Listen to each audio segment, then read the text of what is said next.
property is perpetuity, Yeah. so Yeah. we appreciate your intent. Certainly. Okay, if you want to make comments when they voted, then you should just do that, and we'll go, and we'll start then, go around to Sharon, and then go around this way, and then I'll go ahead. Good? Okay, yes, I'm voting no. I'm concerned about the precedent. I agree there's not really a hardship. And I think we're just going tall. We need to find a way. We did for a while.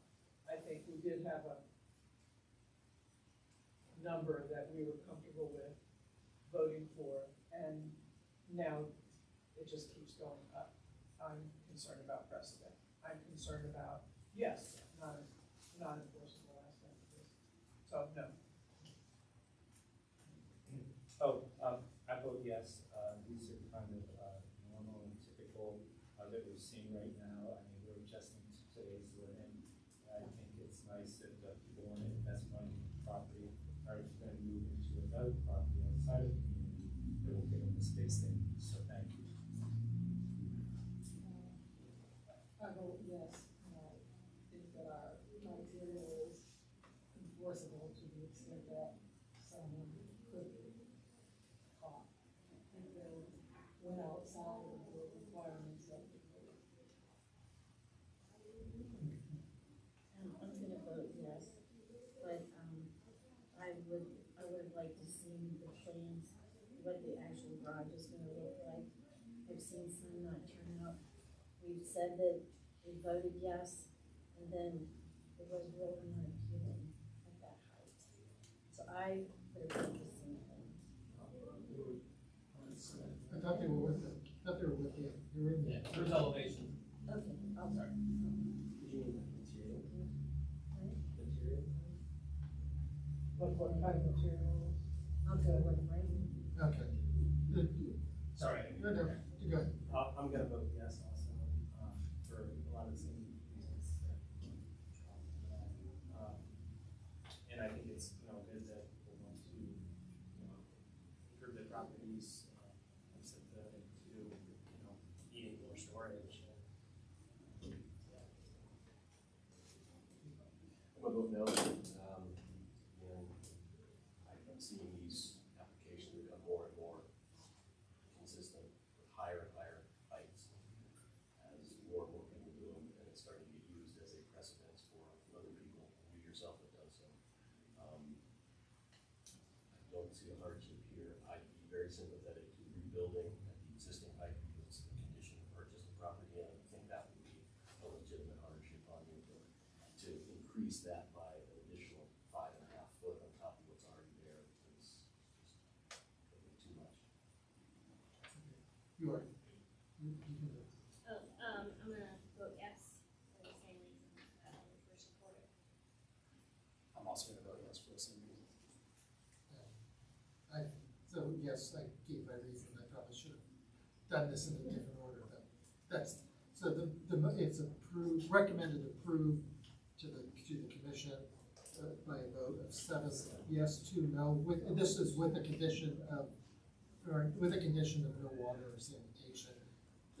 You see, this is on the agenda, 7 p.m. Whetstone Library. It's usually not the first thing. You might be waiting around till 8 or 8:30 before they get around to this.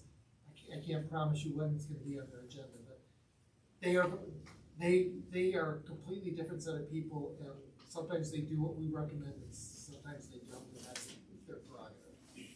Okay. Oh, one last thing. One thing you might also do that might help is if you, for your take pictures of from your house, if you want to front toward where you think that is, to show that. One thing you can do is get letters of support, actually emails or letters of support. If you want to send them to me, I can collate them, or you can send. Actually, commission. It's your district and you're on the commission. Would you rather spit those through me or to you? Would you rather? Okay, send them to him, and he will make sure that his fellow commissioners see them. And if you could, I will. And I Get his name and. Hugh Crowell. Can you get your? Yeah, I'll give you my card. Sure. Thanks. He has a card with his email. And I'm sure he'll make sure that you get copy. Our policy is no surprises, and I want to make sure you have the same, and that's why I'm so, Yeah. so apologize for not getting back to you till last night. Appreciate that. Thank you. One correction to your terminology, you said sanitation versus sanitary. Okay, I described it, he said sanitary. I just wanted to put that in minutes where it was not said. Thank you very much. Okay, next one. BZA 23019, 3494 North High Street, to expand an existing eating and dining establishment into a neighboring property. The applicant seeks a variance to reduce the minimum number of parking spaces from 9 to 0. And could you please identify yourselves so that he knows who you are, and then same rules apply. You go, then Commissioner Crowell, it's his district, he gets double duty tonight, and us, and then he. Okay. Hi, I'm John Stewart, and my name is Kevin Reidenbaugh. I am the owner of 18 Rooms. Okay, it's your floor, so you get to decide who speaks. Sure, I'll go ahead and just kind of explain the technical need for the variance. So, they're going to be expanding the Can you folks hear that? No, sorry.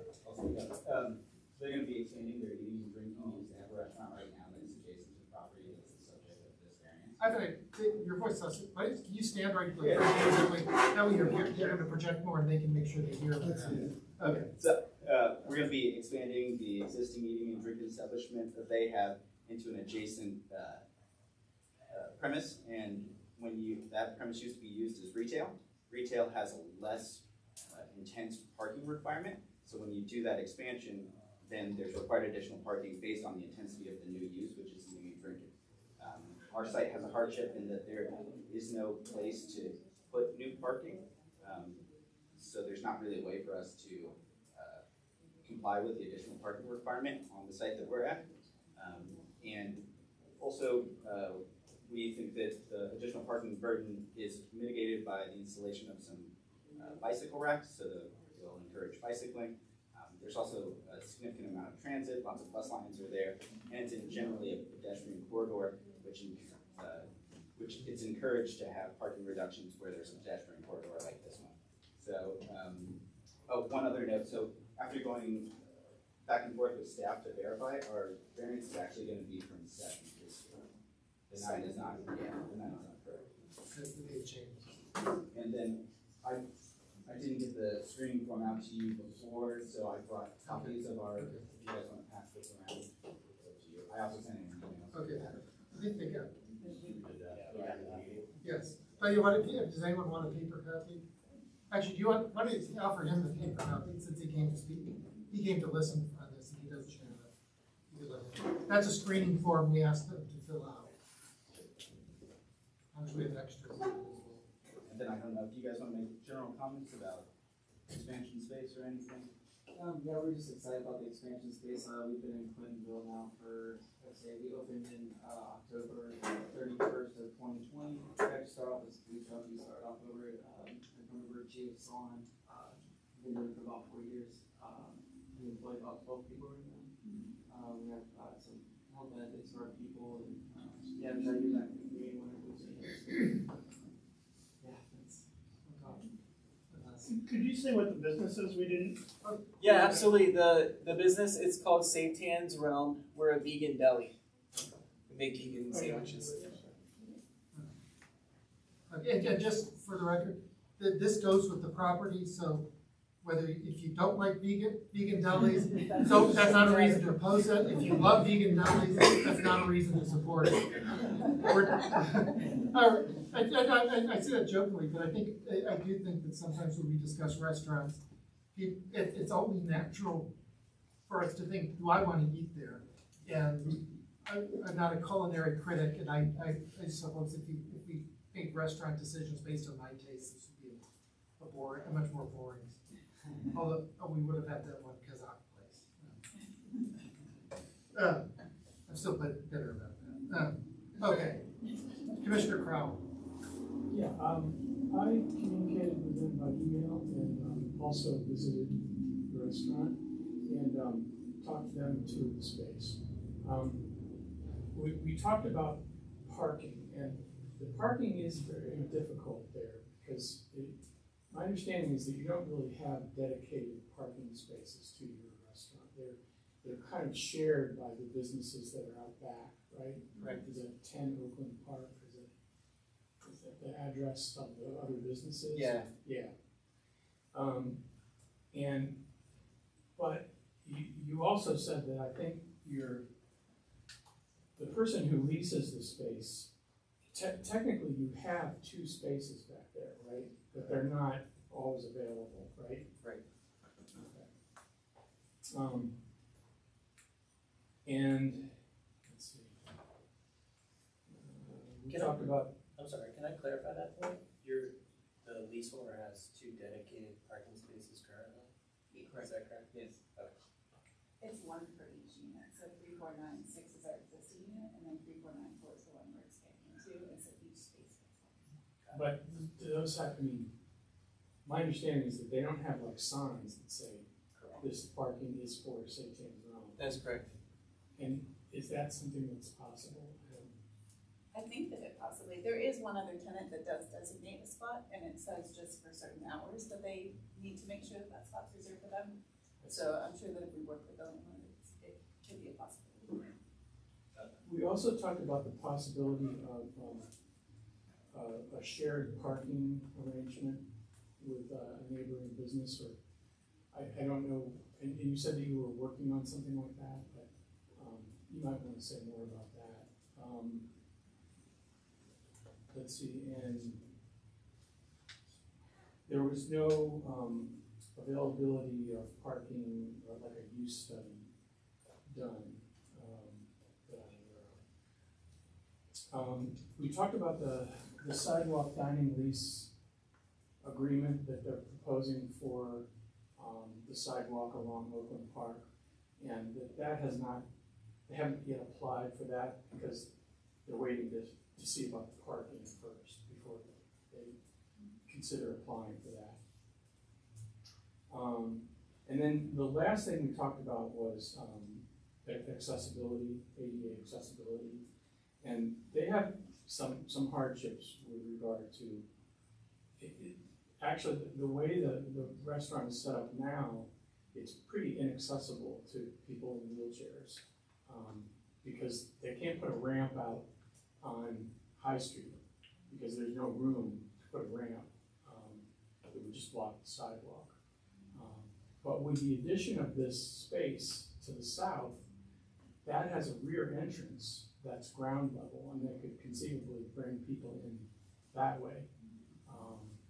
And also, if this dining lease arrangement goes through, then there'll be access through there as well, through a side door on Oakland Park. So the issue, I think, is it's not full accessibility because the restrooms are in the basement in this restaurant. And we chatted a bit about, I think Kevin and Amber are both very flexible about what they would consider doing, entertaining ideas about how to access that space or that kind of thing. And my understanding is that Jim Garrison, former commissioner, toured the space last year, and they actually went to the zoning office, or was it the building office?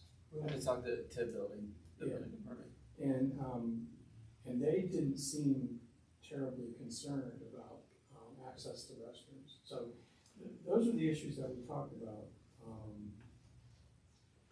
And I think that about covers it for me. I have one technical question. Is this variance included for if you got the sidewalk? If this is enough so you could do the sidewalk with it and wouldn't have to come back? Okay, that's what They might have to come back for a recommendation of approval of the sidewalk, but it would be an increased parking there. And I don't know, is this a sit-down restaurant or is this a pick stuff up and leave restaurant? So we are a sit-down restaurant right now. We have a total of 6 tables. We can fit 24 people in there. Most of our business is carry out though. I would say close to probably 75% is carry out. curious. About 75% is carryout. And how many tables do you think you can put in if you do this? We would basically be doubling our size, going from 24 to 48 seats. Those are just technical. Okay, now I open it to the floor. And again, you will have your chance. Committee questions. Go ahead. Committee questions? Sorry, I just wanted to go back to the existing parking one more time. The two spaces that are designated, are those used by employees or can customers use those? Right now, we have employees are actually using those like medium or those that usually park in those two spots. So there's no customer parking as it is today So off street. the lot is open and like it says that it's a private lot, but there are always spaces available in the lot. Like it's very rare that you go to the lot and it's full, and all of the tenants like have a mutual agreement of if there's a space you can park there, and so there's never been a problem. So customers do sometimes park there in addition to us being parked there, anyways. Just a technical note, even if we had designated spaces, it wouldn't matter for our variance request because there's just no limit to full use of the building relative to the spaces that are available on the parcel. So even if we designate some, it doesn't, we can't refuse our variance request at this point. It would be a mitigating factor. And we had talked to the United Methodist Church over on North Broadway too about possibly renting spaces before we start this process as well. And they're open to letting us get the 7 spaces that we need if they were gonna run us out those spaces on our own. You get that, if you can get that, and then you get that ready before the meeting, for the commissioners meeting. I don't know if that's too long. They would, yeah. And I don't know what the rule is about you having to keep those forever, but that could be a sign of good faith. How many spots in the, or how many seats on the patio? Is it 48 total including the patio space? No, it would be more than that. More than that. Yeah, I'm gonna say, with the patio, I think it would be an extra 12 seats, so there's a total of 60 in total. Okay. Out inside and the patio as well. Do you share parking with 10 open? Or it's just a casual? I think we'd have to probably like look into that a little bit more to make sure that definitely is a thing. I mean, the people that are in that building do use that parking space, but I'm not sure if they're allowed to or it's just something that they do. How many spaces is that? There's 12. And I'm kind of confused. Okay, so the ADA part, I'm interested in. So there's not a parking space for ADA? Right now, there's not. No, there's not, no. Okay. And then what are you thinking about, like with the bathroom in the basement? Is there any way to figure this part out? What do you, like, I was kind of thinking about, I don't know if we could possibly get like a chairlift to help us go downstairs. That was like kind of like the thing that I was thinking about possibly doing for now, was possibly just installing a chairlift.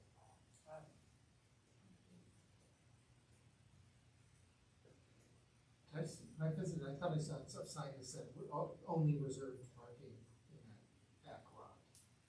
There is a sign that says that, but yeah, basically, like we tell our customers all the time, like if you're gonna get towed, we would be the ones to tow you, like it's open, and I think it's just a mutual agreement between the tenants that are there now, that everybody's shares a lot. There's never been a problem, nobody's ever complained to my knowledge about. And what was the space or what was in the space that you're going to take over?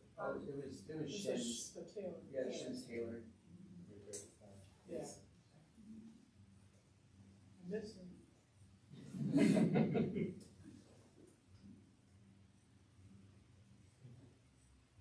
Just a comment regarding the chairlift, that would be probably a nice positive gesture.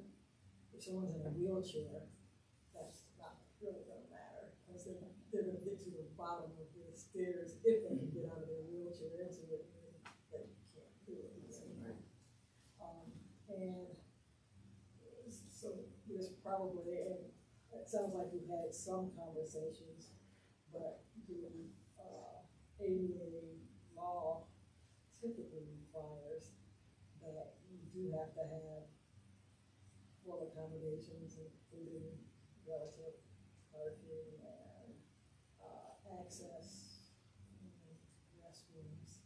So just something for you to consider going forward, that's not part of our purview here. I have seen though, where I used to work, it was an actual lift that a wheelchair could go on, and it could be folded up when it wasn't in use. So you could go down the stairs normally, when you needed it, then you flipped it, somebody was gonna put it down, and it worked that way, and I don't know, that's probably more what you think about.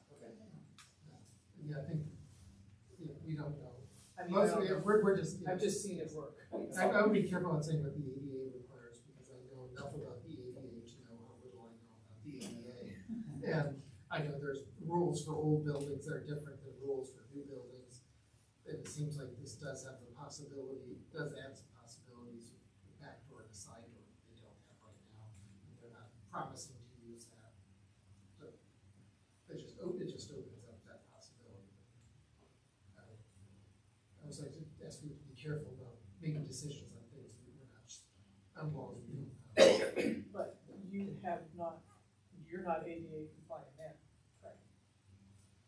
But there are rules for old buildings. No, I understand. You could be Once you ADA compliant. take this step, They're compliant for an old building, Not- it's kind of like non-conforming. once we start now, yeah. Their rule, I know, all I know is there are rules for non-conforming and what you have to do.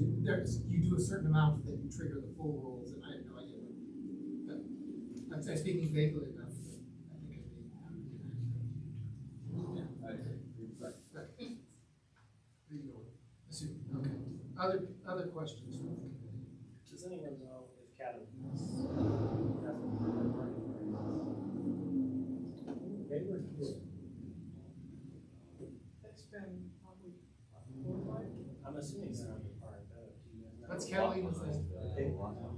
It's right across the street. They have parking in that, they have a lot behind it. They did get a variance, and they can. They do have parking here, but it only looks about 6 spaces. I can search for, I can search for, if other people have other questions. And I'm curious, we're talking about parking here, but I'm just curious from a business standpoint, if 75% of the business is taken, you need this extra space for your dining customers? So the big thing too is, I would say with the Shins building, I would say probably 2/3 of it would be for dining, but there's another third that we're gonna actually be using to expand our kitchen as well. Our kitchen right now is super tiny, and if it's a Saturday, there's probably 10 of us in the tiny kitchen, and we're all over each other, and it's not very comfortable sometimes, so to have that extra space would really help us out as well.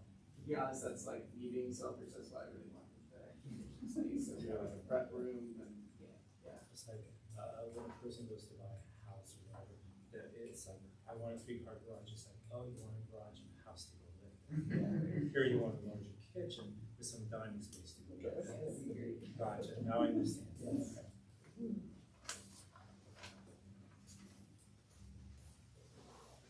Other questions from the committee? I couldn't find Catalina's thing. Okay, I know you, if you could give your name and the street you live on? Yes, my name is Tom Wadwacker, and we have the building due north, contiguous to and due north of where your proposed space is. And we're the only ones that have a parking lot in that block, other than that little. One right behind. Yeah, so we are the only ones that have a parking lot there. And you know, it's just been phenomenal as far as a constant battle as far as that was concerned. But we did have, for over 35 years, Mike the barber, who was the parking Nazi. Now he's become ill and he has surrendered his space. He has not been open for about 1.5 years. There's a new barber shop that's going in. We're just about ready for occupancy, so I think probably by maybe April 15th, it's gonna be open. We want to be a good neighbor, and we honestly have never had a problem with anything associated with your restaurant. Mike, the barber, not see though, did have a, yeah, I don't want to be offensive to anybody's background, but Mike had a gentleman there that would often police the parking lot. And, you know, and so it's kind of among the existing people there under the current situations, we don't seem to have a lot of intrusions because we got a yoga place to the north, we got, you know, other people to the south. We have the only, you know, parking lot there. And we don't seem to have a problem right now with a lot of non-belonging parking, okay?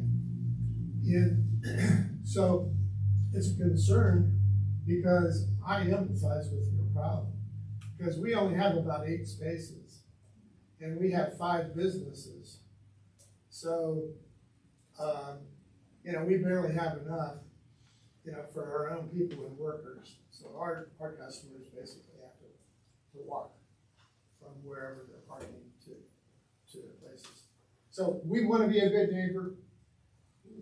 We want to cooperate with you in any way, shape, or form. We think it's great to have you there. We wish you ultimate success. And the only thing that I can say is we will have the parking lot posted though, in that if you're not a customer to the existing businesses, you could be tagged. Now, with that being said, none of those businesses, except for the kind of upscale hobby shop called Natter Doodle, they have evening classes maybe once or twice a month. So, you know, that might be the only conflict after 5 or 6 o'clock.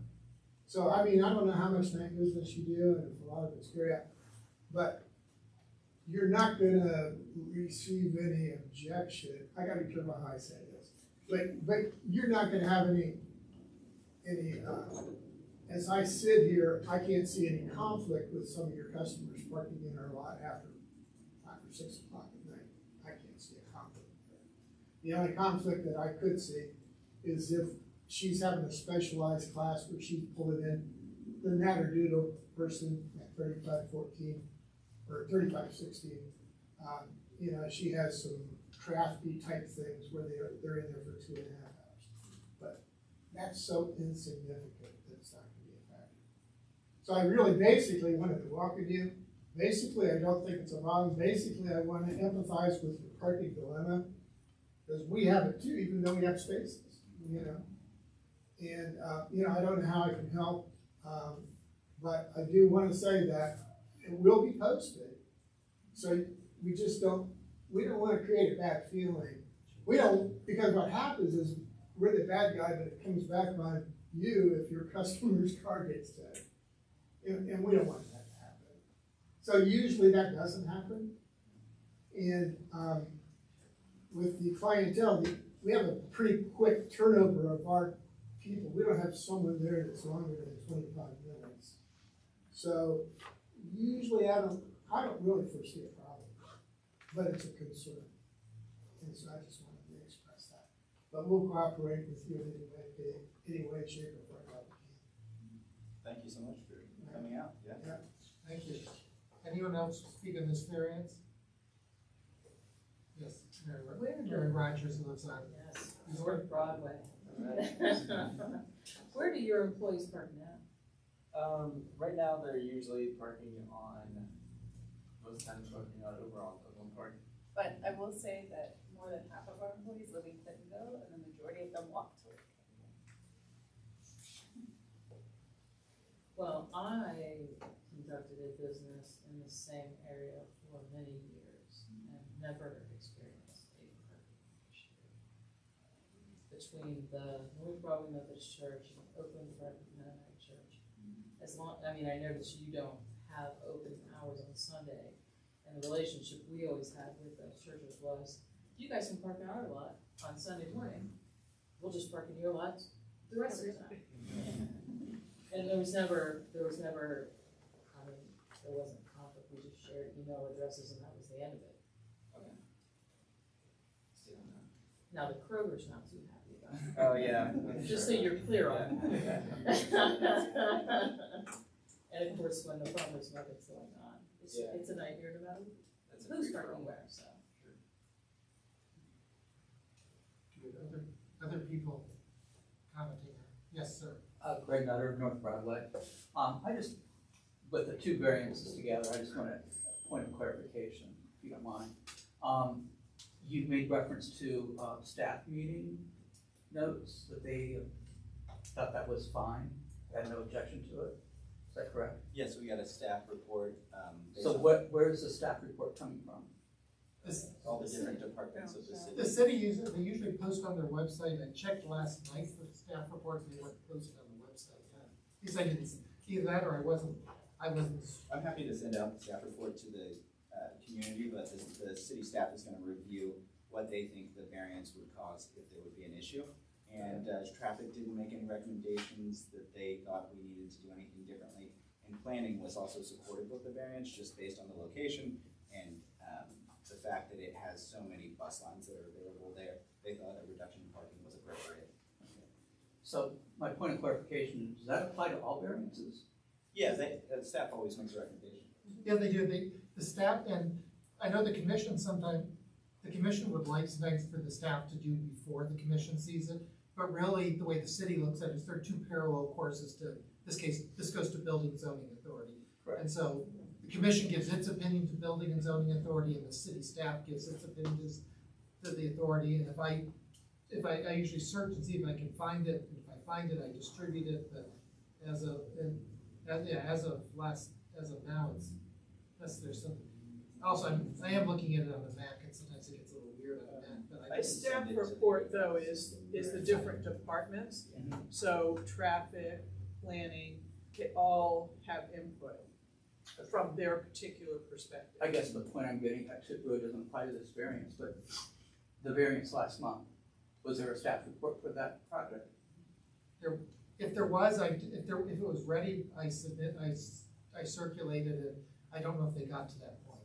The other thing is everything it's eventually posted on the city's website. Okay. It's not a special one. It's just columbus.gov. I think it's just look at Citizens Portal. I think is what you need to search. Citizens Portal. I mean, it's right there. It's ca.columbus.gov/ca. ca.columbus.gov/ca is what the website is, and you can search for zoning applications. If you use a Mac, make sure you don't use Safari because it hates Safari. And don't get a login, because for some reason if you log in, it doesn't show you as much. Don't ask me why the city does it that way, but they do it that way. You could also email the Department of Zoning. They have like a general aggregate email, and then they'll give you the information. Right. Okay. My other point that I want to make, and I wish I could have made a comment after you voted on the last one or before you voted on the last one. My concern with some of the concerns that you all had with approving that is setting the precedent, okay, with the height, okay. Last month was another situation where we talked about the height, okay. So my concern or my question is, should that gentleman decide that he wants to make it habitable and put in a restroom, put in air conditioning and HVAC, does he have to come back and do another variance to do that? As of today, as of the way the rules are interpreted today, yes. Because if he wants to do it legally, because the city right now has a very strict view. So if he does, so chances are he won't, okay? It could be a good possibility he won't, and he'll still do it, so it can still be an in-law suite or an apartment. Yeah, if people cheat and violate the rules, although my guess is 5 years from now it'll be legal. But you're right, people can cheat. I guess my concern is watch setting the precedent, building those high garages, because it's going to turn into an apartment, guarantee it. And you're setting the precedent. Okay, okay, thank you. Let's move on. Anyone else want to comment on this variance? Okay, do we have any more discussion on, Commissioner Crowell, do you have anything else to say? Yeah. Okay. It's a great business, it's a thriving business, needs community support to expand and keep doing well. And question for the committee, do you want to do a discussion, or do you just want to do a vote and then we give our reasons as we vote? Let's put a motion on the table, a motion to approve. Do you have a motion, motion to approve? Second? I'll second. Okay, it's on the table.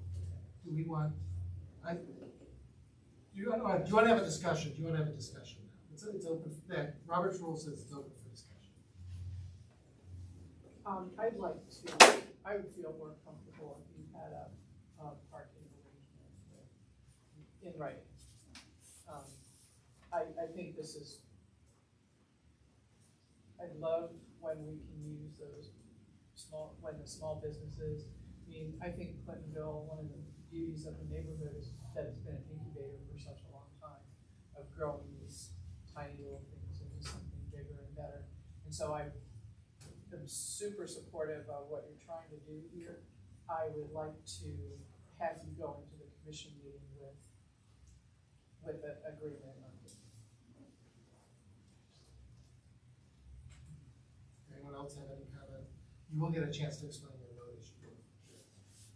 I would just comment that, you know, I think it sounds like most of your customers already don't really have off-street parking. So they're already utilizing, you know, on-street parking, and they're probably used to that. And, you know, what you explained about how a lot of your business is carry out, I don't see how the variance request is gonna, you know, be detrimental in any way to existing parking, you know, that's on the street right now. Any other comment? Okay, then it's no more comments. We're ready for a vote. You can give an explanation as you vote. Same way as before. On the same, what I was just talking about, I would love to have you a little bit more locked in as to overflow, because yes, you're right, the customers right now are managing, but we're talking about doubling the restaurant. So there's going to be more customers. So there's going to be more, at least a few more cars looking for parking spaces. So if you could deal with that, I think this would be wonderful. So I'm going to abstain. Sorry. Okay. Yes, and congratulations on your growing business. Yes, but I'm going to agree that if we could put something together on some type of collaborative agreement on parking, that would go a long way, and you could have that ready with something you could submit to the committee, that would be outstanding. Yes, I agree about the parking. Yes. Yes. Yes. Yes. And I'll vote yes too, and part of the reason is these old, if we want people to have businesses in these old buildings, we don't want them torn down, we have to get, these buildings were designed for streetcars, and if we want businesses to be, and people want, and if we want mom and pop businesses, if people don't want chains, we need to let people have parking variances, and I thank you for growing your business. Congratulations, you got it to this point. So, thank you. So it's approved. I vote of 8-0 to 1 with 1 abstention. I do say if you can get a parking agreement, I think that's always better. I think Commissioner Crowell might give that. He knows the commission better than I do about what they will think. This goes before the commission next week. Again, the meeting starts at 7 o'clock on Thursday at the Whetstone Library. And then it's a completely different set of people. I think anything you can do to show that the parking is going to be there. A parking agreement with the church across the street would be ideal. I think I don't know what they're going to say. I think it's going to be approved either way, would be my speculation, but I wouldn't want to speak for the other commissioners. They like when you solve a problem ahead of time. Yeah, use your best business judgment and your best legal judgment. Thank you. Okay. Good luck. Now, just a couple more things on the agenda. So, what is the proposed committee rules? We are not gonna vote, if you're here for, West North Broadway is not gonna pop back up again. I promise. We're just here to observe. Oh, that's fine, actually, you're here for the rules, which are. Right. I'm glad we get people watching. Sorry. No, but part of what the things that besides I think the technical correction, I think one person wrote in with, that I mentioned. I know I wish I would have handled the committees. We got two great new members, but I should have done it in a way that didn't hurt feelings, and I should have done it in a way that made sure I knew exactly what that committee member ministered. I made an assumption that turned out to be wrong, and that's again totally on me. Part of what I wanted to do with this is think, well, how did I make that mistake? And one of it is it's just me sitting here by myself making the decisions. So what I added, so one of the proposals I had is to add to the rules that I consult with the commission, or whoever it is next year, it could be someone else, that the committee chair consult with both the commission chair and the vice chair. And timing has to be, it's gonna be close here because there's not a lot of time between being appointed and because you're appointed 1 month as chair and then the next month is the meeting on the members.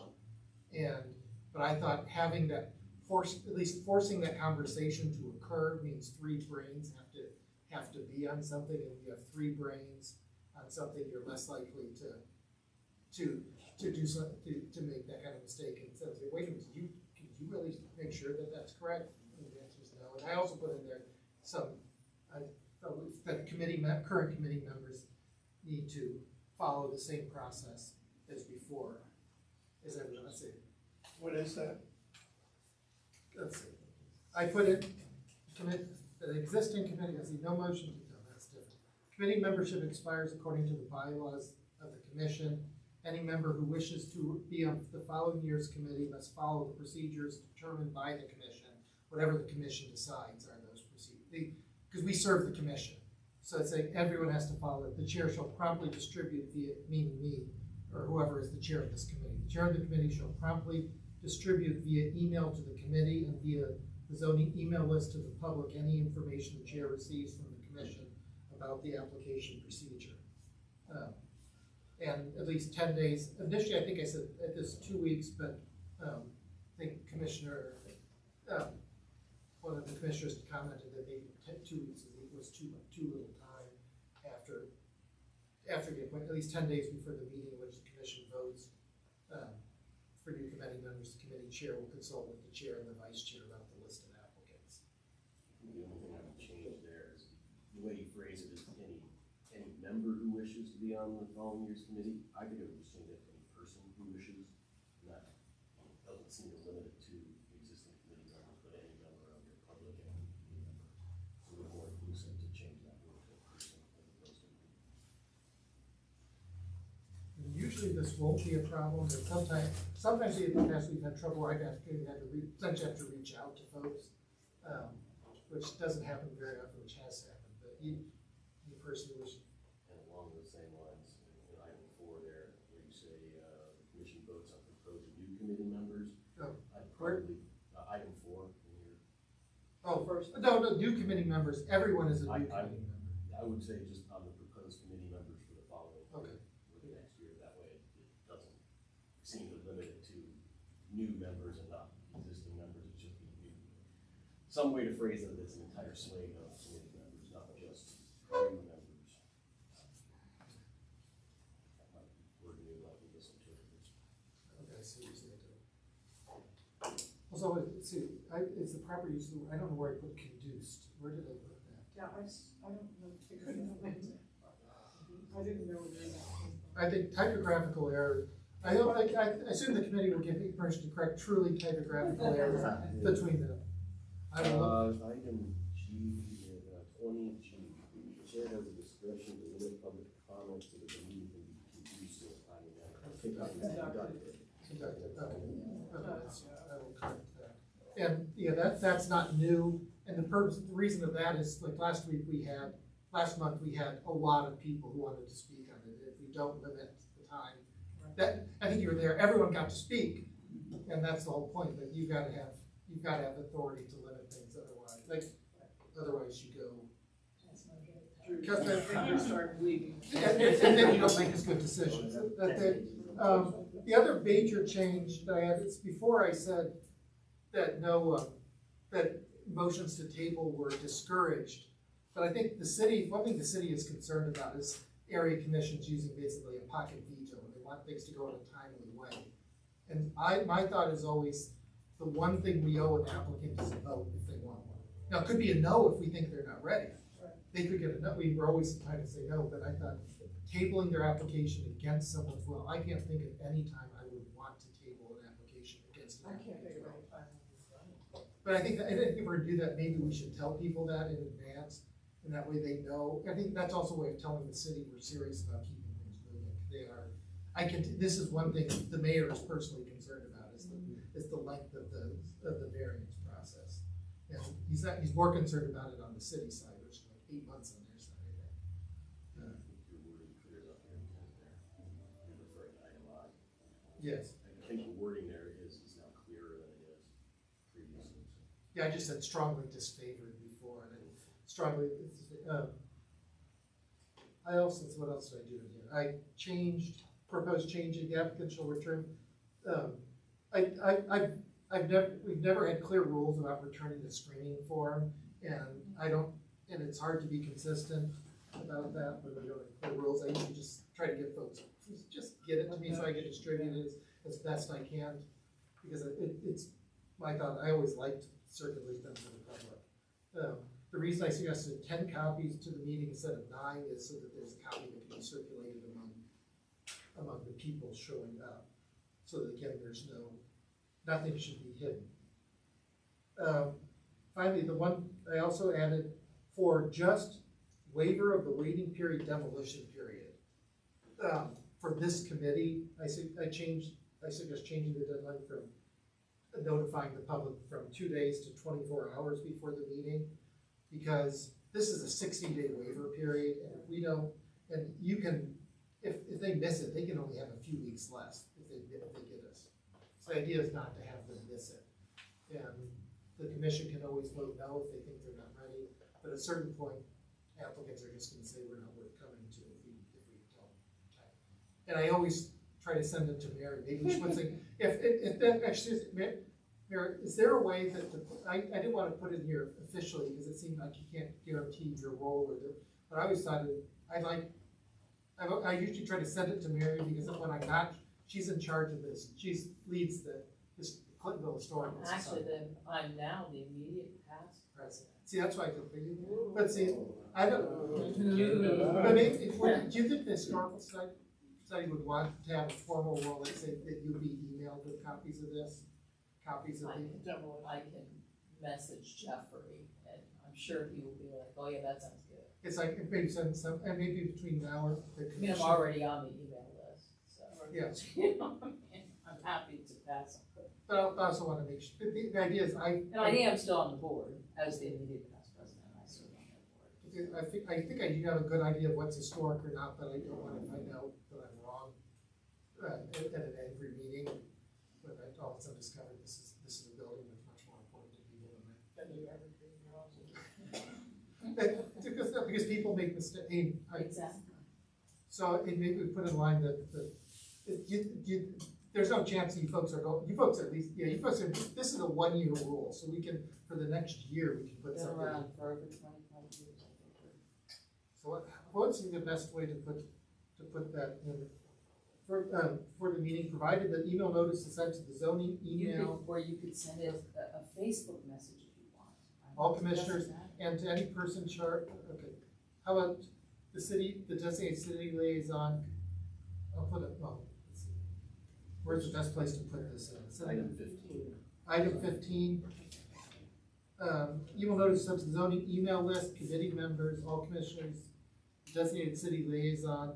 How about if the president, is that the title? Just say designated member of the Clintonville Historical Society. Because then that's what everybody. Have to keep changing. Exactly, and it Designate. becomes their responsibility to designate the member. Gotcha. And maybe between now and then, we think to say, let's say designated member. If they don't designate a member, then obviously we can't. We'll still On do behalf it. of the Clintonville Historical Society, designate yourself as your designated member. The designated member of the Clintonville, it's historical society. Still have the power. We heard it here. Yes, I still, and there are members here that can vote in favor, all in favor. All in favor? No, That was easy. because the whole purpose of that is to give notice to them, in effect, to try to save the building if they can. Right. Then, And I think the city sends us stuff anyway, but I like to get your stuff. But no, but sure, no, that's. But they do send I mean, we're a listed thing in their records, so they do send us stuff. Okay, that's good. That's good. Again, I try to make, the idea is no surprises at these things. And part of me messing up this past thing is there was a surprise, and that was not fair to committee member minister. I need to send her an apology, which I haven't done. Chairman, I do have something that I did not notice addressed, and maybe I just didn't read thoroughly, but I noticed that, voting wise, there was this kind of U-shaped voting thing going on, but one thing I've noticed and one thing I've heard from other neighbors is they kind of feel like when these votes start, the people who vote first kind of set the tone. Not that there's anything wrong with Diane setting the tone. Well, it doesn't work. But there is some sensitivity that if the issue is in a particular district, that people who are serving on the committee or on the commission who are residents of that district should set that tone, not, and I'm not saying that you have to implement a rule, but I am saying that there's been enough of that as a concern that I know that that's gonna be expressed at next week's CAC meeting as well, that, when an issue involves a particular part of the neighborhood, the commissioner or the representative members of the committee that are within that district should be allowed to vote first. We don't always have a committee member. Correct. That's also part of why I vote last, and we're try to give everyone a chance. I think that would make sense if we had somebody from every district. Well, but to the degree that you don't, it just means But if we did- we went to look for one, there isn't one, so now let's move forward. And I probably, there's the two people I disagree with most on the committee are Michael and Diane, and she started both of the votes this time. But sometimes you go to the other side of the table. But Sometimes I'm last. No, but I'm sensitive, I don't know if I want to put that in the rules, we can think of putting it in the No, rules. but you can just do it. I think the committee members are strong-minded enough to form their own opinion. That I don't know. Do I influence anyone here at this table? No. No. So I mean, we have opportunity to influence each other's vote during discussion. yeah, You know, that's that's where we do that's why that. we're talking it out. So, like you, we respect you, but we have our own. And that's, You have your own mind? that's also part of the reason why, I thought in the I critical. think it can be perception. I mean, you were also talking about how, missteps can be read the wrong way or whatever. I mean, there's just this perception that. I can tell you why we did the discussion, that little vote, that was in some ways a check so that minority, people who disagreed with the majority have a chance that their reasoning is on the record. They're not dependent on me going to the commission. and I can tell you from having been on this committee long enough and listening to discussion, I can tell you how people are gonna vote before we do it. So I don't need the vote to Yeah. tell me how it's going to go, so it doesn't necessarily influence if you're Just sharing. being. No, I feel Perception. that there are residents that feel pretty strongly that they do look to, that even though they might attend a meeting like this and listen to the banter and discussion, they still perceive that that vote is the, final, kind of, that you could be changing your mind up until the last minute. So even though you expressed yourself very well this evening, if you saw that the majority of the group that had already voted, was voting a particular way, and maybe you were a little on the fence, you just decided, hey, you know what, I'm gonna go ahead and go with everybody else. It never happened. And of course, but I think there is that perception that, you That's know, unfortunate that it people is sitting in the unfortunate that audience it's there. think that and think so little of our own I don't- thought. I don't think it's that they think little of it as much as it, think They- of how many they- times they- you see a particular resident here. I mean, you over 40,000 people live in the community. I mean, you get a lot of people who, they may only come to one meeting in the 40 years that they live in Clintonville. So they just don't know, you know, they just don't know. So they do perceive that when their representative member gets that first vote, that it, you know, It's actually a tradition. What districts are represented? Is anybody? lots of know? districts too. Yeah, well, it's part of this, part of it, yeah, I'll answer that, I'll go back, we can poll each other after that. But I was trying to tell people, I don't think our vote, the least important thing, I should try to get, I don't think people understand this, the least important thing we do is vote. The absolute least important thing. It's the reasoning we give, because I know there are commissioners who think more like Diane and Michael might do. They just do, and that's fun, and that's great, that's part of the service that, when them putting their reasons on the record. And that they can look at that, and they can, and I don't think there's any commissioner who's afraid to cross the committee. I say that sarcastically, cross the committee. Yeah, but yeah, yes, sir. I think that makes it all the more important that you speak so you can be heard in the audience. Many of you are looking away from the audience and speaking very softly, and it's just hard to hear you. Well then, maybe that's not just as a leading a meeting thing, is saying near the beginning, and I'll do our best to keep, like I asked the attorney to speak up when I stand up when I noticed it. I'll try to do a better job of noticing it then, but I will try to invite people also, that the one interruption of the meeting that's always welcome is I can't hear. Because if you can't hear, the whole point of this meeting is so you can hear. And if you can't hear, then we're not doing our job right. And I'll try to address to the commission, talk to them about that issue, because I don't look at us as a representative body, we're a technical body. Our job is to hash through the issues so that they know where the so they don't have to spend all this, they know where the decision points are gonna be, they know where they don't have to spend half an hour to discover nobody disagrees about something, or about this, but everyone really disagrees about that. And did I need to use my big girl voice more today? I'll do better. You're the hardest to hear. Yeah, I'll do better in the future. I'm capable, and I'll do better. Thank you. I will make a pointing that out. I will make a mental note of that try to do better on that. If you're at ever meetings and you notice that, feel free to speak up if you feel, that's the one thing I want to do. I always sit in the front row. That's fine. Everyone should hear. But okay, let's just go around here. You're 5, right? I'm 5. She's former commissioner. You're 1. You're 6. What was that? Where do you live? You live on Tibet. Tibet. Yeah, that's 2. You live just down the street, right? 3.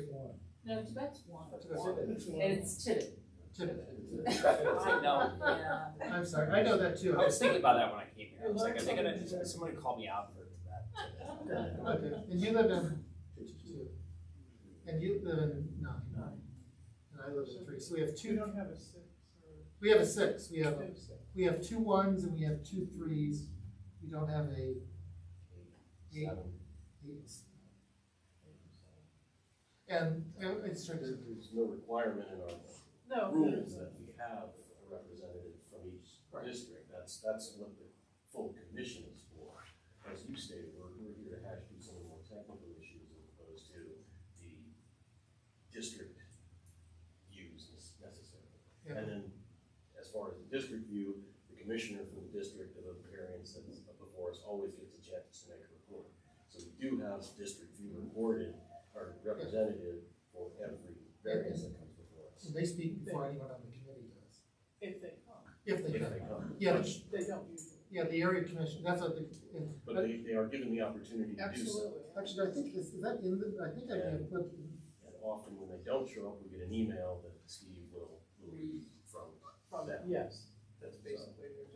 the Chair, I'm trying to see if I have any, the meeting conduct. But what we could do is, like, when it's a case and you know which district it is, and you know that one of us sits in that district, then they should go first. Well, here's, that's, although that thing is, who's, is it, people wanna see the person they agree with go first, I think. Well, I don't know if that's, it's not necessarily that that person agrees with them. I mean, you could live in a particular district and have I mean, there could be, I mean, let's rehash that whole left turn lane. There would be people in the exact same district that were on both sides of that, you know. So you're not asking, you're not saying, gee, I want the person who, you know, agrees with, you know, they're going to supposedly just vote first, they're perceived as the the perception is that they know their district better than anybody else, Yes. which is, That's that's a fallacy. It is, but it's still. By the way, here's like, the one thing, it's in the rules that is the order that we did things, that the applicant gives a presentation and then the area commissioner speaks first, so the area commissioner has the chance to set the tone before any of us get to speak, and they set the official tone And they have the opportunity to vote at this meeting. No, they're ex officio, they can participate, they can't vote on this committee, they get to vote at the real. I thought they had a choice at one time. I think did, because I remember But that that. went away. Yeah, well, it's also, So that- I don't know, I think because But that's they true, used to have a these two. choice. I don't- They could I vote don't- at this meeting versus the I don't other. remember, I don't remember Because that. I remember people Yes, saying, that- I'll be that is voting true. at the We commission, used to but my do vote. that. Well, no, that's what we used to have members on the committee, if you have a commissioner on the committee, sometimes you had a commissioner on the committee and they said they would defer to us. I don't know. It's been a while since we've had a commissioner on this committee. And I guess I could also put in here, if the commissioner wants to, the one thing, I think like maybe one possibility I could run by the commissioner, because this is the informal policy anyways, if the commissioner wants to speak at any point in the meeting, they always give, I've always recognized a commit, I saw him, he looked like he had something to say, so I called him, because, and it's not, that was completely out of order, we could put in here, the commissioner for the district can make a comment at any point. Well, and also, I mean, just perception wise, if the commissioner for the district is here, maybe they should be sitting here at this table. Not voting necessarily, but sitting here as. They are ex officio They members. can't vote if they want to, yeah. They can sit with the committee. They have full privilege. Sit up here. They have the privilege to do everything that we do that's important, which is speak and comment and ask questions. They just don't get to vote in this committee, which, again. It might be meaningful to have another, I think if it's. perception.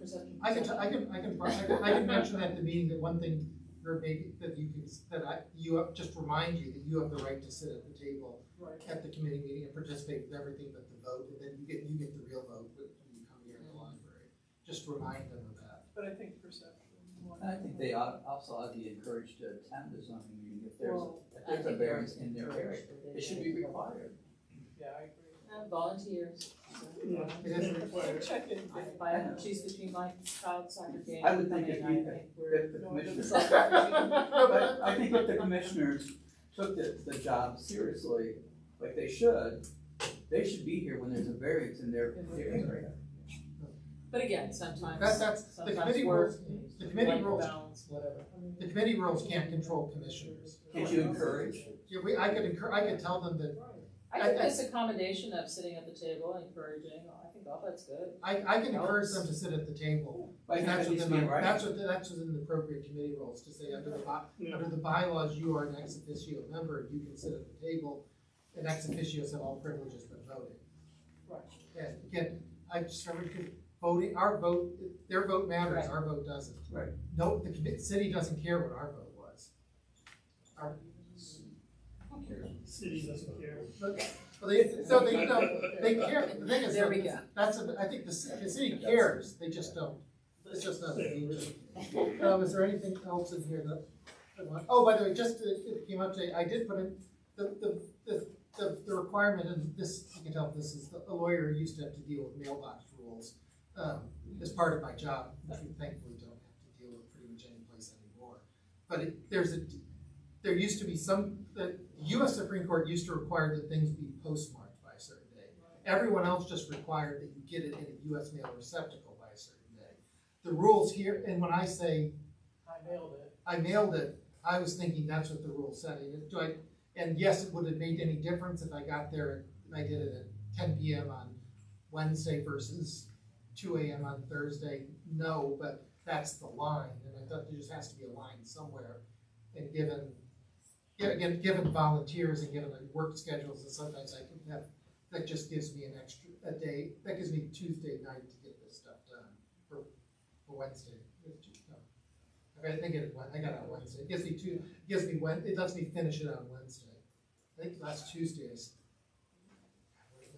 last Tuesday I left for Dayton about 6:30 in the morning, was busy with meetings or court until I got home, and it was.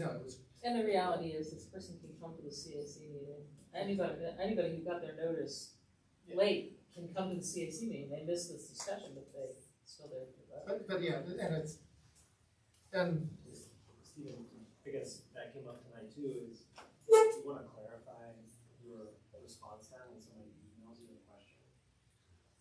yeah, and I should, I think, and I don't know if we should say 48 hours, but what happens if you're traveling? The week before a meeting is more important than 3 weeks before a meeting. I try to think if I want to just. And I don't mean to set something that's gonna be difficult for you to achieve. I mean to sort of protect yourself so that if somebody emails you at any point, even if you miss it, as long as you can respond to them prior to the meeting. I'm not saying it needs to be a certain amount of time after the email is received. I wonder if maybe it's maybe good practice. I can set an email responder that says, I'll respond within 72 hours. And then you've answered. And then I've answered immediately. And just to say, and that way because again, we're all volunteers, and I could have 3 days of crushing work at just the wrong time. It's been there. You need the automatic. That would be good, people would know that you received it at least. Yeah. And I guess there are also things that what do we want to put in the rules versus just practice, and what do you want to be able to come to the meeting and say, Hardwick, you should have done better. Would you necessarily want to put a timeline for email response in the rules?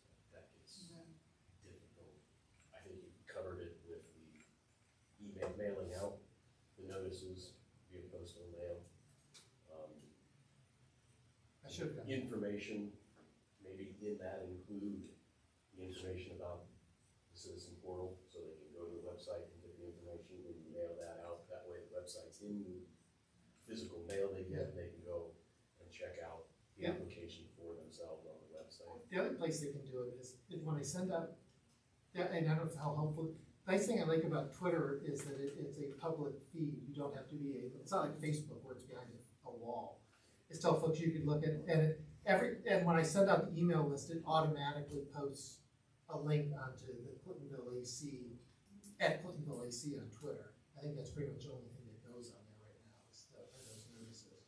And tell people to go look at. You can find this yourself if you go to twitter.com/ClintonvilleAC. I think if you had some instructions in the physical mailer that went out to neighbors on how to get further information for themselves would be good.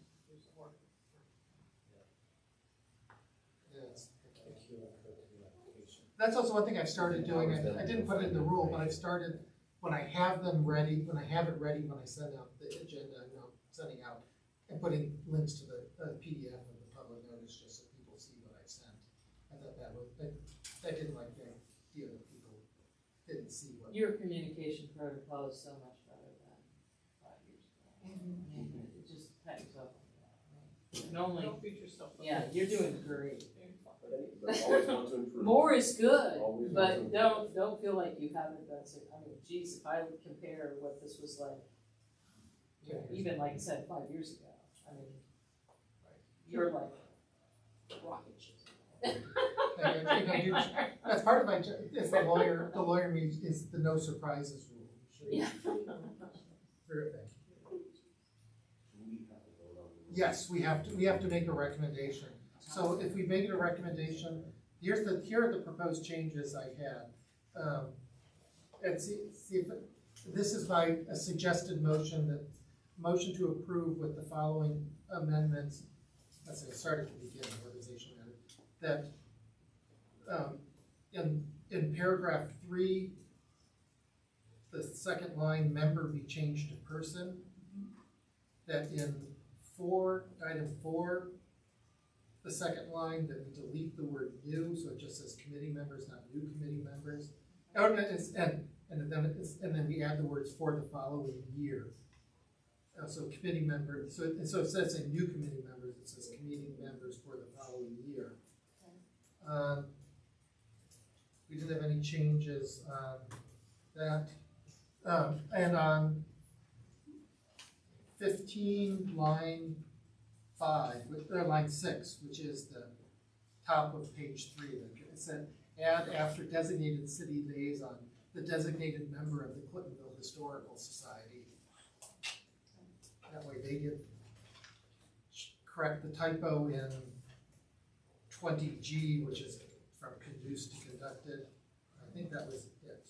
Those are all the notes I have.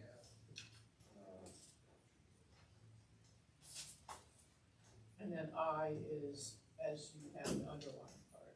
Yes, yeah, it approved as circulated to the committee with those changes. Do I have a motion for that? I move to approve. I'll second it. Any discussion? Yes, that's part of it. And any discussion on the issue? Any public comment that we haven't heard? I know that's not everyone, but I want to make sure. If you sit through a discussion on the rules, you should get an extra chance to comment.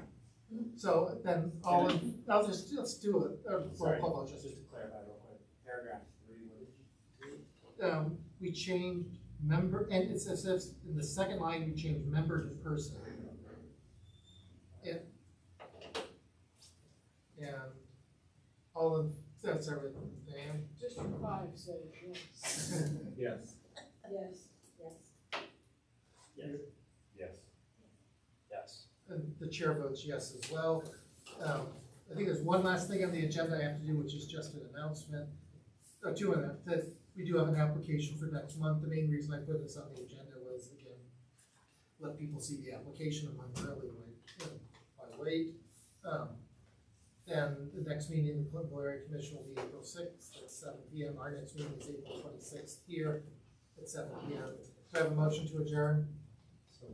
Second. All in favor? Approved unanimously. Meeting adjourned.